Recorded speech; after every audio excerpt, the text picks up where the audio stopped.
mort le 28 octobre 2023, Matthew Perry avait eu l'occasion d'énoncer ses dernières volontés de son vivant. Le comédien a finalement obtenu satisfaction. La nouvelle est toujours difficile à digérer. Matthew Perry a été retrouvé mort dans son jacuzzi, à son domicile, à Los Angeles, le 28 octobre 2023. Depuis l'annonce officielle de sa disparition, et dans l'attente de réponses plus précises à propos des raisons de ce décès très prématuré, les images du comédien de 54 ans sont omniprésentes dans les médias, sur les réseaux sociaux. Surtout celles qui datent de l'époque où il incarna Chandler Bing dans la série Friends, auprès de Matt LeBlanc, David Schwimmer, Jennifer Aniston, Lisa Kudrow et Courtney Cox.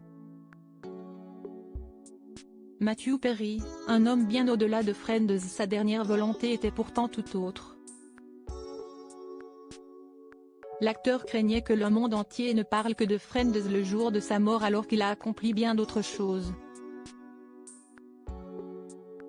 Il était notamment devenu porte-parole de la National Association of Drug Court Professionals en 2011 et avait créé, par la suite, The Perry House, un centre de désintoxication situé dans son ancienne résidence à Malibu. En 2013, il avait même reçu pour cette action le prix Champion of Recovery par l'Office of National Drug Control Policy de la Maison-Blanche.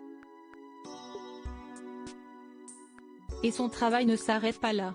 Une fondation vient d'ouvrir au nom de Matthew Perry, lui qui s'est battu pendant de nombreuses années contre ses addictions aux médicaments, à l'alcool et à la drogue à la suite d'un accident de jet-ski survenu dans les années 1990. Dans l'esprit de l'engagement de Matthew Perry à aider les autres en prise avec la maladie de la dépendance, nous nous engageons dans cette aventure pour honorer son héritage, guidé par ses propres mots et expériences, et animé par sa passion pour créer une différence, expliquent les équipes de l'organisme. La fondation Matthew Perry a été sponsorisée par la National Philanthropic Trust, qui demande actuellement des dons pour aider tous ceux qui se battent contre leurs addictions. Quand je mourrai, je sais que les gens parleront de Friends, Friends, Friends. Et je ne suis reconnaissant, je suis heureux d'avoir fait du bon travail en tant qu'acteur, ainsi que d'avoir donné à plusieurs reprises l'opportunité aux gens de se moquer de mes combats sur Internet, écrivait-il.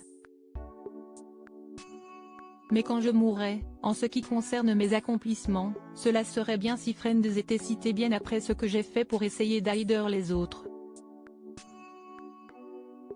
Je sais que cela n'arrivera pas, mais ça serait bien.